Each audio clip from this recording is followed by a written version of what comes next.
अरे सबर करो, एक तो तुम ये बुरखे वाली लड़कियां ना, सबर नहीं होता तुम में। कह रहा हूँ थोड़ा इंतजार कर लो बस। और अगर मेरा रिश्ता आ गया तो? अरे रिश्ता आएगा मगर दूल्हा नहीं आएगा, क्योंकि दूल्हा बन के तो मैं आऊंगा।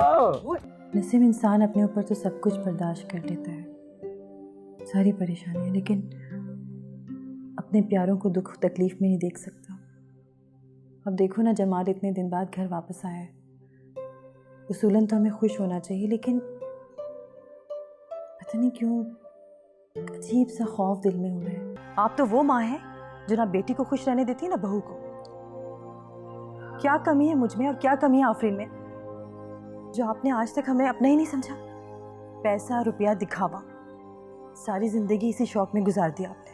डॉक्टर साहब, इस पूरी दुनिया में बस मेरा एक ही दोस्त है, मेरे दादा अब्बा। प्लीज उन्हें ठीक कर दे, प्लीज। हम लोग पूरी कोशिश करते हैं। और कल मुझे लेने मत आना। हाँ, बड़ी पाकबाज बन रही है, मेरा इंतजार भी मत करना, समझ गई? ओहो, तुम्हारा इंतजार करती है मेरी जूती। असल में आफरीन की ना आने की वजह से काम हम पर कुछ ज़्यादा ही हो गया है।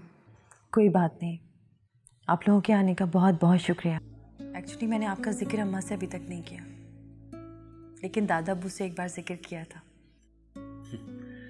आपके दादा अब्बू वक्त के साथ कुछ ज़्यादा ही ओपन माइंडेड हुए थे।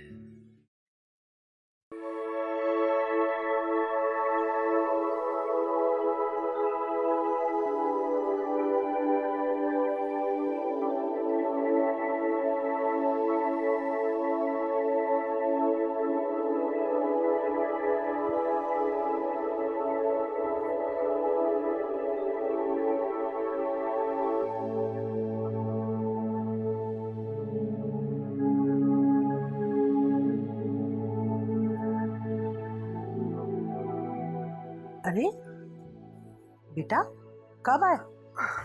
सब खैरियत तो है? बस माँ, अभी आया।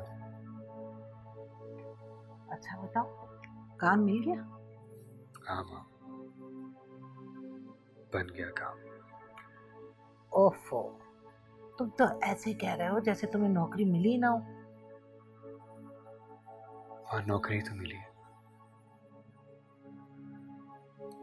ऐसी क्या खास बात है इस नौकरी में?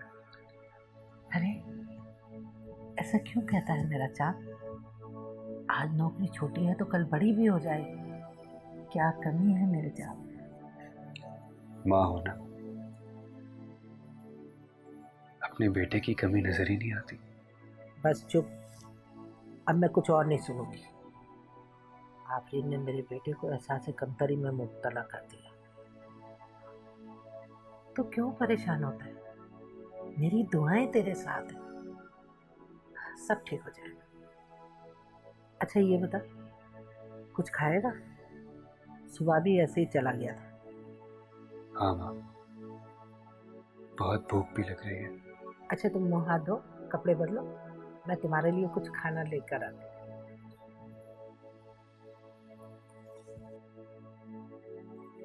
माँ ठीक ही कह रही है।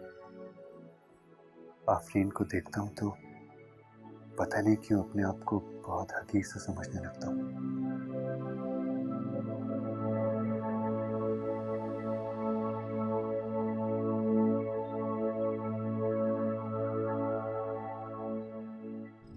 आ गया भाई, तेरा मोहल्ला आ गया है। यही आगे रोक देना बस। क्या सही है? हाँ, यही ठीक है बस। अरे तो घबरा क्यों रही है? सही है, सही है, सब सही है। अच्छा बात सुनो, अभी घर में कोई बात नहीं करनी है? तो फिर कब करूं? अरे सबर करो, एक तो तुम ये बुरखे वाली लड़कियां ना, सबर नहीं होता तुम में। कह रहा हूँ थोड़ा इंतजार कर लो बस। और अगर मेरा रिश्ता आ गया तो? अरे रिश्ता आएगा मगर दूल्हा नहीं आएगा, क्योंकि दूल्हा बन के तो मैं आऊंगा। क्या कर रहे हैं आप? मोहल्ले में ये सब हरकतें नहीं चलती हैं। मोहल्ले में आके तुम लोग नेक परवीन बन जाती हो। चलो उतरो, कोई देख लेगा। कल का बता दो। हाँ चलो चलो जाओ। अल्लाह हाफिज। खुदा हाफिज। हाँ ठीक है। हाय हाय,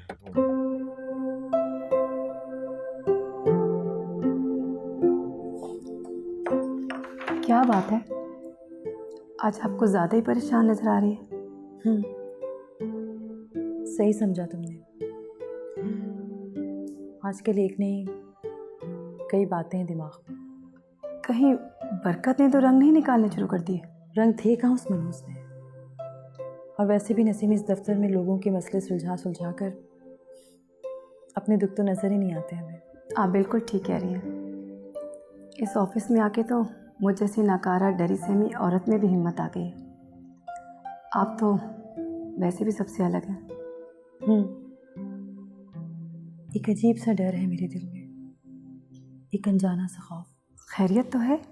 नहीं, खैरियत ही तो नहीं है। नसीम इंसान अपने ऊपर तो सब कुछ बर्दाश्त कर लेता है, सारी परेशानियाँ, लेकिन अपने प्यारों को दुख तकलीफ में नहीं देख सकता। अब देखो ना, जमाल इतने दिन बाद घर वापस आया है। उसूलन तो हमें खुश होना चाहिए, लेकिन पता नहीं क्यों अजीब सा खौफ दिल में हो रहा है। क्या हुआ, कुछ बताएं तो सही। मुझे ऐसा लगता है जैसे आफरीन और जमाल करीब होकर भी एक दूसरे से बहुत दूर नजर आ रहे हैं। आपका वहम भी तो हो सकता है। नहीं नसीम, ये बात वहम से बहुत आगे निकल गई है। मुझे तो डर है कि माज़न का क्या होगा, कहीं इस टेंशन में वो बच्चा ना ख़राब हो जाए। मुझे पूरी उम्मीद है आफरीन ऐसा नहीं होने देगी। हाँ, लेकिन मुझे जमाल पर और उसकी बेवकूफ़ी पर उम्मीद है कि वो कोई भी हरकत कर सकता है। वो पहले जैसा जमाल नहीं रहा, बिल्कुल बदल गया है। खैर छोड़ो, हम जिन मसाइल को सुलझाने बैठे थे पहले वो तो स्टडी कर लें। हाँ, आज वैसे भी दुर्दाना और हफीज़ की कोर्ट में पेशी है। हाँ, उसी केस को देख रही हूँ। सारा स्टडी कर लिया। प्लीज़ वकील साहब से कहना कि प्रिपेयर्ड होके जाए, बहुत मुश्किल केस है ये। माज़न,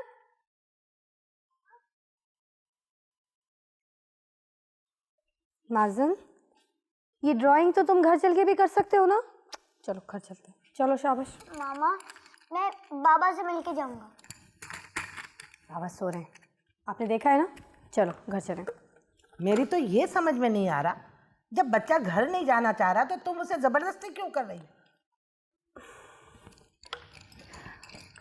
अम्मी, माज़न बच्चा है, मैं तो उसकी माँ हूँ ना।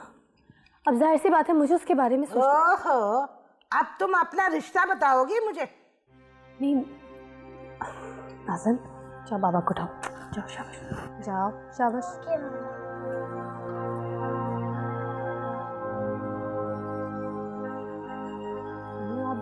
जो कुछ मुझे कहना चाहती है ना, आप अकेले में कह दिया करें। माज़न अभी बहुत छोटा है, उसके सामने मुझे यूँ बातें मत सुनाया कीजिए। आप जो कुछ कहेंगी मैं सुनने के लिए तैयार हूँ। अच्छा बाबा, माफ कर दो, गलती हो गई हमसे। अरे हम तो जाहिल लोग हैं, पढ़ी लिखी तो तुम हो, जो चाहे सुना लो हमें। मैं सुना नहीं रही हूँ, मैं आपसे इल्तिजा कर रही हूँ। प्लीज अम्मी, माज़न आप लोगों से बहुत मोहब्बत करता है। उसने तो अपने बाप को भी नहीं देखा था, और फिर अरे कितनी दफा जताओगी तुम? उससे एक छोटी सी गलती हो गई, उसका खमियाजा वो भुगत चुका है। आफरीन, सारे मर्द गलतियां करते हैं, बीवियां जो है ना वो उनकी गलतियों को माफ करती हैं, मगर नहीं, तुम तो अदालत के जज से भी बड़ी जज बन गई हो। अरे उसने तो अपना फैसला सुना दिया था, मगर वो आज भी तुम्हारे कठेड़े में फैसला सुनने के लिए खड़ा है। और सुन लो मेरी बात, जो औरतें घर खराब करती है ना वो कोई और नहीं, तुम जैसी होती है। अरे खुद देख लो, उसको तो नौकरी भी मिल गई है, और तुम क्या उसमें कीड़े निकाल रही होती हो? अम्मा, और कुछ रह गया तो वो भी सुना दीजिए ना आफरीन को। कौन कहते हैं कि एक औरत बहू को और बेटी को अलग अलग नज़र से देखती है? बड़े अफसोस की बात है अम्मा, आप तो वो माँ हैं जो ना बेटी को खुश रहने देती है ना बहू को। क्या कमी है मुझ में और क्या कमी है आफरीन में, जो आपने आज तक हमें अपना ही नहीं समझा? पैसा, रुपया, दिखावा, सारी जिंदगी इसी शौक में गुजार दिया आपने। जमाल की बड़ी से बड़ी गलती नजर नहीं आई आपको, और आप आफरीन के एहसानों को भूल गई हैं। बस नगीन, कहने दीजिए अम्मी को जो कुछ कहना चाहती है। अम्मी को जानती हूँ, आप परेशान मत होइए। अफसोस तो इसी बात का है आफरीन कि तुमने तो अम्मा को अच्छी तरह समझ लिया, लेकिन ये तुम्हें आज तक नहीं समझ पाई। इन्हें ना तुमसे मोहब्बत है ना तुम्हारे रिश्ते से। इन्हें तो सिर्फ अपने बेटे जमाल से मोहब्बत है, और उसके लिए ये तुम्हें मुझे सबको कुर्बान कर सकती है।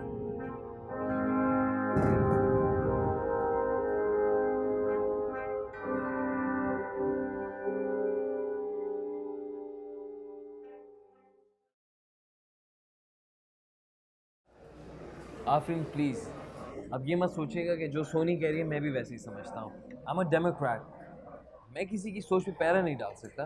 तुम पाकिस्तान में पैदा नहीं हो क्या? No, actually I was born in America. Tariq, हम यहाँ फजूल बातें करने नहीं आए, जो काम की बात करना है पहले वो बात तो करें। Sorry. देखिए, अमेरिका का बस चले तो हमें अपनी मर्ज़ी पे चलाएं, हमें अपनी मर्ज़ी से ऑपरेट करें, हम जैसे पपेट बन के रह जाएं। समझते क्यों नहीं इस बात को? बोले तो तारिक को अच्छा लगता है। प्लीज़ रहने दो आफरीन, ये अपनी मर्ज़ी से ही बोलेंगे, उनको कौन चुप करा सकता है। शायद बात दरअसल ये है, जब औलाद होने लगती है तो माँ बाप को अपनी प्रायोरिटीज़ बदलनी पड़ती है। देखो, मैंने ऐसे बहुत से पेरेंट्स देखे हैं जो औलाद की खातिर अपनी प्रायोरिटीज़ बदलते हैं और फिर उनको अच्छे रिजल्ट्स भी मिलते हैं। तुम कह रही हो कि माँ बाप को अपनी प्रायोरिटी बदलनी पड़ती है? ऐसा कोई केस नहीं है सोनी, कुर्बानी औरत को ही देनी पड़ती है। मेरे केस में ही देख लो, बाप ने अपनी प्रायोरिटी नहीं बदली। माजन के पैदा होने के बाद भी वो ना बीवी के हक़ में है ना औलाद के हक़ में। फिर भी मैं प्लीज़, मैं तुम्हें कोई तकलीफ़ नहीं पहुंचाना चाहती। देखो, तुम पहले मेरी दोस्त हो, बाद में मेरी भाभी हो। सोनी, मैं अच्छी तरह से जानती हूँ कि पहले तुम मेरी अच्छी और बहुत प्यारी दोस्त हो, मगर मैं ये भी जानती हूँ कि तुम जो कुछ कह रही हो माजन और जमाल की मोहब्बत में कह रही हो। नहीं आफरीन, मैं तुम्हारी मोहब्बत में भी, इसमें भी कोई शक नहीं, लेकिन मुझे कुछ वक्त दो। मेरी सोच में, मेरी पर्सनालिटी में बहुत स्प्लिट आ गई। दोनों तरफ वज़न बराबर है। एक तरफ माजन को देखती हूँ तो उसकी आंखों में बाप की चाहत दिखती है, फिर तुम्हारी बात भी ठीक है। अच्छा यार, अगर इतनी लंबी बातें हैं तो सिर्फ जूस से काम नहीं चलेगा। ऐसा करते हैं, कुछ खाने के लिए मंगवा लेते हैं। ओके यार, क्या खाओगी? अरे उमेर बेटा, जी माँ। आज अब्बा अभी तक सोकर नहीं उठे, खैरियत है? हाँ माँ, आप ठीक कह रहे हो।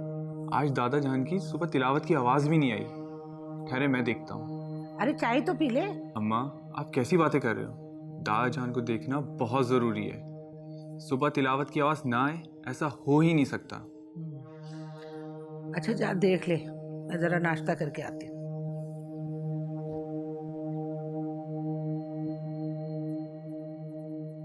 माँ, जल्दी आओ। अल्लाह खैर। कौन है आपके ये? हमारे दादा अब्बा डॉक्टर साहब। और इन्हें हुआ क्या है? चेकअप कराते हैं, इनकी पल्स भी बहुत स्लो है, देखते हैं। डॉक्टर साहब, ठीक तो हो जाएगी ना? कोशिश करके देखते हैं। हार्ट बीट भी उनकी स्लो है। क्या मतलब? डॉक्टर साहब क्या कह रहे हैं? कल तक तो वो बिल्कुल ठीक थे। कुछ नहीं हो सकता। मैं रास्ता बात करूँ यार, यहाँ पे और भी मरीज है। रिलैक्स। डॉक्टर साहब, इस पूरी दुनिया में बस मेरा एक ही दोस्त है, मेरे दादा अब्बा। प्लीज उन्हें ठीक कर दे, प्लीज। हम लोग पूरी कोशिश करते हैं, आप लोग यहीं रुकें और दुआ करें। जी डॉक्टर साहब।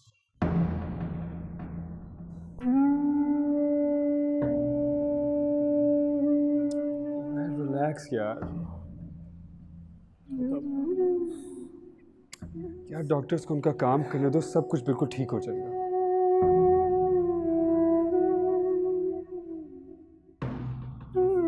उमेर, ये क्या है? क्यों लड़कियों की तरह बिहेव कर रहे हो? रोने से क्या होगा? जमाल भाई, मैंने कभी सोचा भी नहीं था कि दादा अब्बा इस तरह बीमार हो सकते हैं, और बीमारी भी ऐसी जिसमें आग भी ना खुल सक रही हो उनकी।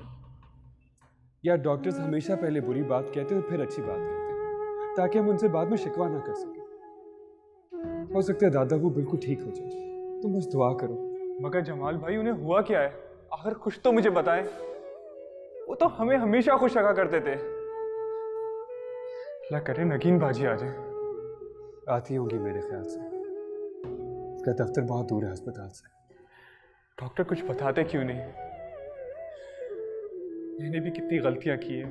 कितने दिन हो गए कि मैंने उनके साथ टीवी तक नहीं देखा। कितने दिन हो गए खाना भी नहीं खाया। मुझे टाइम ही नहीं मिलता था।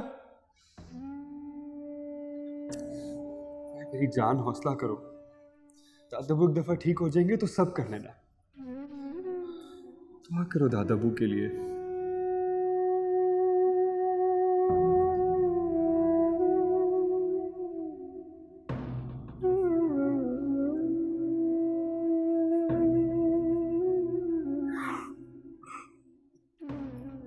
उमैर, क्या हो गया है? अगर दादा बाबू कुछ हो गया ना तो मैं भी मर जाऊंगा। बकवास बंद करो। ये दुआ का वक्त है, दुआ करो।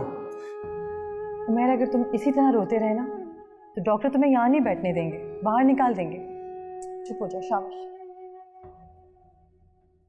आफरीन अभी तक नहीं आई। मैं लेके आता हूँ। तुम मत जाओ, मैंने भी बात की थी, वो ऑफिस से निकल चुकी है। जमाल अपना ख्याल करो। क्या हुआ, सब ठीक है? खुद को संभालें आप। कुछ नहीं होगा दादा को, बस अल्लाह से दुआ कीजिए। अरे डॉक्टर से बात हुई किसी की? डॉक्टर्स कह रहे हैं कि कोई उम्मीद नहीं है। दादाबू कई घंटे से बेहोश है। मैं जाके डॉक्टर से बात करती हूँ। मुझे बताओ डॉक्टर का कमरा कहाँ? आप में से आफरीन कौन है? जी मैं। क्यों? मरीज को होश आ गया है, वो आफरीन आफरीन कह के पुकार रहे हैं। जाओ। वो दादा बाबू बात कर रहे हैं। इंशाल्लाह देखिए अब लोग वो ठीक हो जाएंगे। लेकिन मैं आती हूँ। आओ।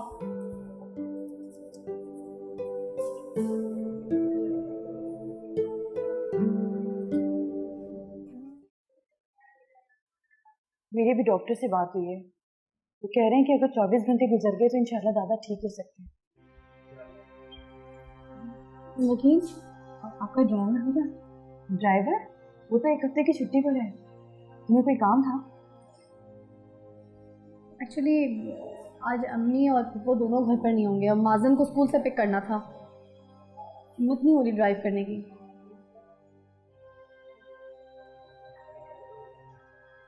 जी हसन, क्या आप अभी माजन को स्कूल से पिक करके यहाँ हॉस्पिटल ड्रॉप कर सकते हैं? आफरीन, मैं माजिन को ले आऊँगा ना। अच्छा हसन, आप रहने दीजिए। वो जमाल कह रहे हैं कि मैं पिक कर लेती हूँ। ठीक है। मगर मैं उसको लेकर कैसे आऊँगा? मैं वहाँ तक पहुँचूँगा कैसे? और मुझे कोई माजिन देगा भी नहीं। इसीलिए कह रही थी मैं आपसे। आफरीन तुम जाओ, मैं और उमैर हॉस्पिटल में ही। ठीक है, चलें? आपको डॉक्टर बुला रहे हैं। अच्छा आओ, मैं आती हूँ।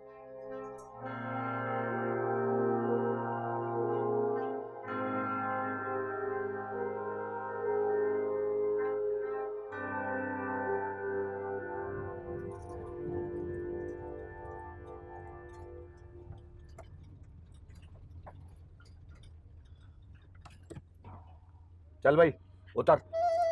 ओ तमीज से बात करो। हाँ, बड़ी तमीजदार बन रही हो। चल चल जा। बरकत, मैं बता रही हूँ, अगर कल तक शादी की बात पक्की ना हुई ना तो क्या पुलिस को बुलवा लोगी? मैं खुद पुलिस से कम नहीं हूँ। और कल मुझे लेने मत आना। हाँ, बड़ी पाकबाज बन रही है। मेरा इंतजार भी मत करना, समझ गई? ओहो, तुम्हारा इंतजार करती है मेरी जूती। बड़े नखरे दिखा रही है भाई। तेरी जैसी और मिल जाएंगी।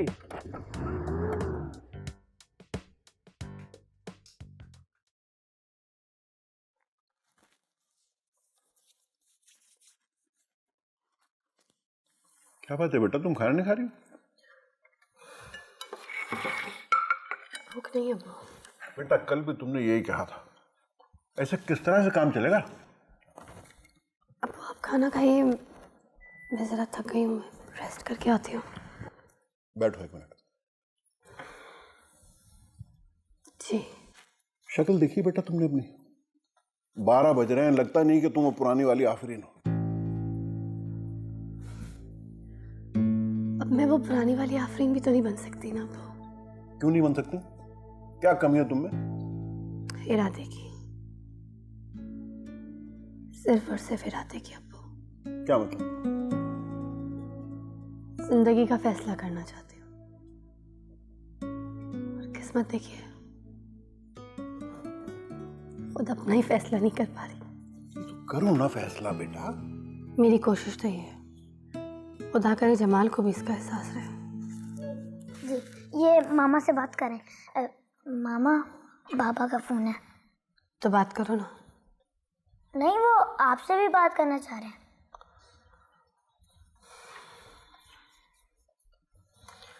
हेलो जी।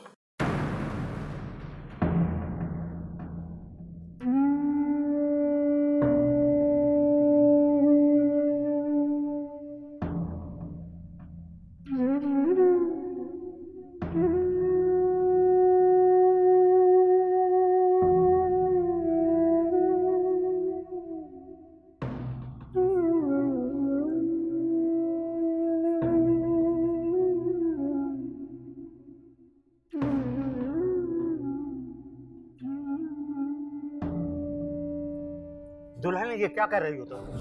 भाई सब कुछ तो इसने दे दिया, अगर माँ की एक निशानी रखना चाहती तो रखने दो। अब्बा, रकम कुछ कम पड़ रही है। तो इन लड़कियों के कपड़े उतार के बेच दोगी कि तुम्हारे बेटे का टिकट हो जाए?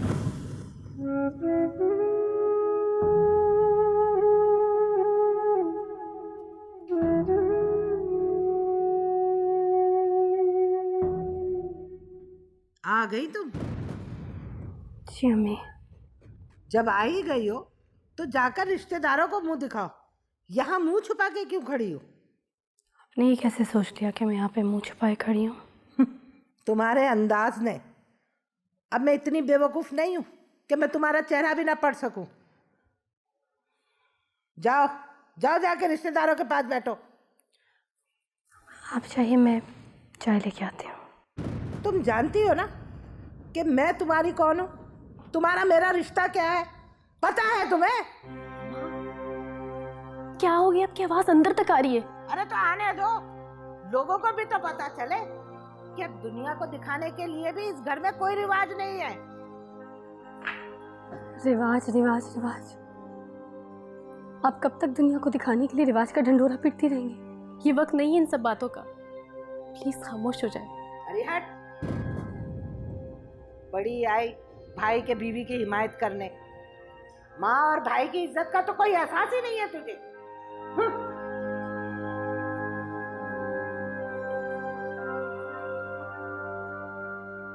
सोनी तुम भी जाओ, जाके मेहमानों के साथ बैठो। मैं चाय लेके आती हूँ।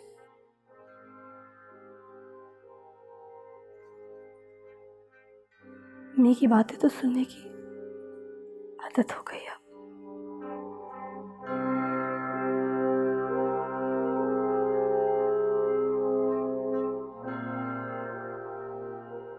आज ऑफिस से निकल ही नहीं सके।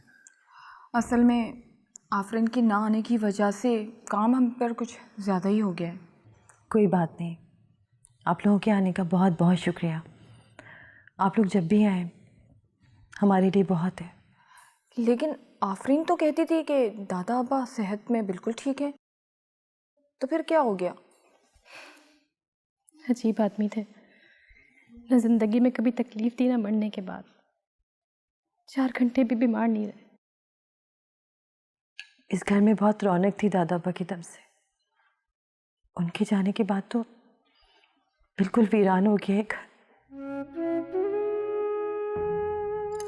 नगीन, अच्छे लोगों को याद करने में भला रोना कैसा? वो तो चले गए लेकिन उनकी याद तो तुम्हारे साथ है। अस्सलाम वालेकुम। अस्सलाम। आप लोग कब आए? अभी आए हैं हम लोग। So sorry Afreen, very sorry. बहुत अच्छे आदमी थे। अच्छे आदमी जल्दी क्यों चले जाते हैं? दूरियां ऊपर वाले के हाथ में आफरीन। जमाल का मुलाकात नहीं हुई आपकी जमाल से? मैं बुला के लाती हूँ। आफरीन, तुम बैठो, मैं बुलाती हूँ।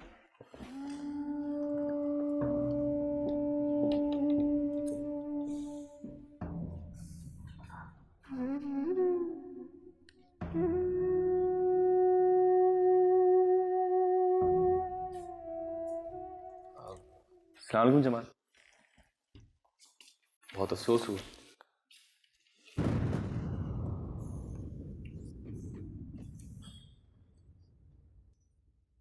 लगता है आज आफरीन दफ्तर नहीं आई तो आपको ही आना पड़ गया।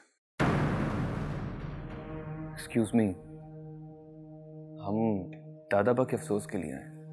आपको क्यों अफसोस होने लगा? क्या हो गया जमाल? Talk sense. क्या सारे सेंसिबल काम मुझे ही करने हैं? शट अप, जाओ अंदर।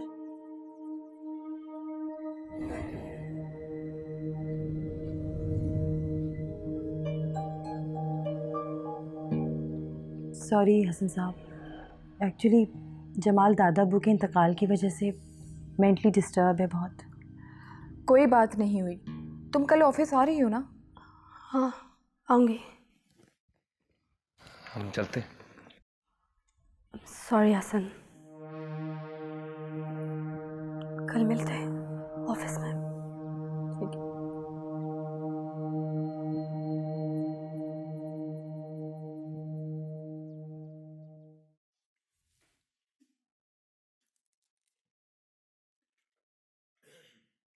आ सकता हूँ मैं?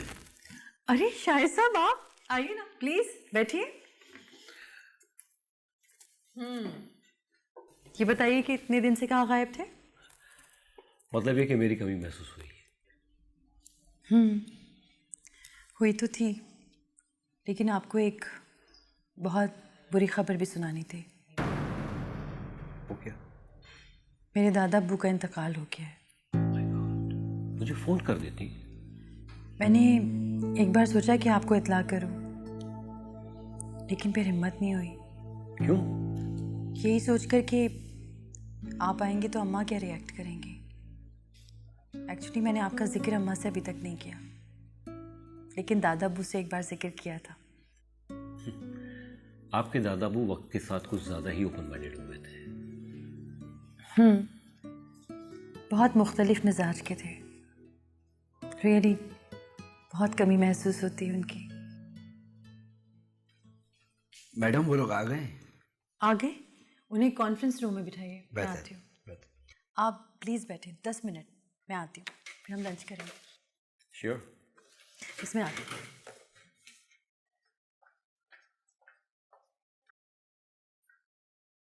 माज़ान, खाना नहीं खाया? नहीं, खाया है तो है, लेकिन थोड़ा सा। क्यों? थोड़ा क्यों? खाना अच्छा नहीं लगा क्या? नहीं, अच्छा है, लेकिन दादा अब्बू की वजह से थोड़ा सा सैड हो गया। हाँ, सैड होने की बात तो है। मामा, मैंने दादा अब्बू के लिए दुआ भी की थी। तुम देखना इंशाल्लाह दादा अब्बू ना अल्लाह मियाँ के घर में बहुत अच्छे से रह रहे होंगे। आपको कैसे पता चला? इसलिए कि वो बहुत अच्छे, बाबा से भी अच्छे। बाबा से भी अच्छे। चलो आप सो जाओ।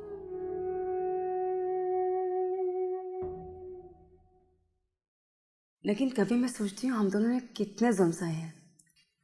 जब मैं अकेली थी तो ये जुल्म मुझे अपनी किस्मत लगते थे। जैसे पिंजरे में बंद परिंदा उसे अपना घर समझ लेता है। देखिए नसीम, आप मजबूर थी, लेकिन आपने हिम्मत नहीं हारी, अपना रास्ता खुद तलाश किया। लेकिन जो लोग हमारे पास आते हैं, जो ख़वातीन आते हैं, वो तो ये भी नहीं करते। बाहर निकलने का रास्ता तक नहीं ढूंढती। किसी की सास जाहिल है तो किसी का शौहर जालिम है। बस अजीब अजीब। लेकिन आप अपने मासी को भूलकर अपना मुस्तकबिल क्यों नहीं बनाती? मेरा मुस्तकबिल तो अब यही है। नहीं, ये आपका मुस्तकबिल नहीं, आपका काम है। आपका मुस्तकबिल तो आपके सामने है। मिस्टर शाहिद बार बार यहाँ क्यों आते हैं? अगर उनको आप में कोई इंटरेस्ट नहीं होता तो वो आपको कब भूल चुके होते। नसीम, ये आप किस चक्कर में पड़ गई हैं? भाई शाहिद भी ऐसी खुश है और मैं वैसी खुश हूँ। लेकिन हर औरत अपने घर में अच्छी लगती है और अल्लाह मियां ने आपको दोबारा मौका दिया है, वो भी इतना अच्छा। आप जो सोच रही हैं ना, ऐसी कोई बात नहीं है। मैंने शाहिद साहब को भी इस नज़र से देखना भी छोड़ दिया है। आप अपने आप को धोखा दे रही हैं। आप फलाही काम कुछ ज़्यादा ही नहीं करने लगी है। मुझे तो लगता है ये प्रोजेक्ट मुझे अब खुद हैंडल करना पड़ेगा। जी शुक्रिया। आप तो हिलजुल कर नहीं रही। चाय पिए, ठंडी हो रही है। ओके।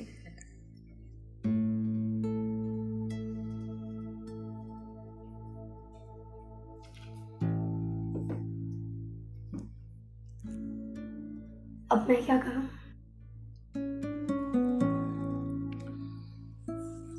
अगर मैं आफरीन होता तो मैं उस आदमी के पास नहीं रहता। तो मैं कहाँ रह रही हूँ? तुम माजिन की खातिर रह सकती हो। बस यहाँ आकर गड़बड़ हो जाती है। देखो आफरीन, माजिन जमाल का बेटा है और तुम इस रिश्ते को बदल भी नहीं सकती। तुम्हारा और जमाल का रिश्ता ऐसा है कि जब तक दोनों पार्टियां 100% खुश ना हो, चल नहीं सकता। और तुमसे ज्यादा बेहतर ये कोई नहीं जानता कि तुम खुश हो या ना खुश। मैं बेहद नाखुश हूँ। तुम नाखुश रहना भी चाहती हो? जी नहीं, मैं खुश रहना चाहती हूँ, मगर क्या करूँ, मुझसे फैसला नहीं किया जा रहा। देखो, इतने बड़े फैसले एक दिन या एक घंटे में नहीं हो जाते।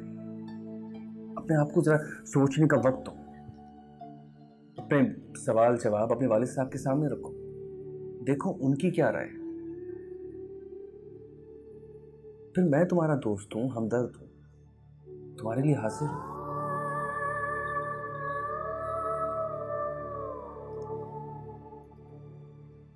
चले। मैं थोड़ा सा काम मेरा ये रह गया है, इसको वाइंड अप कर दूं, फिर चलते हैं।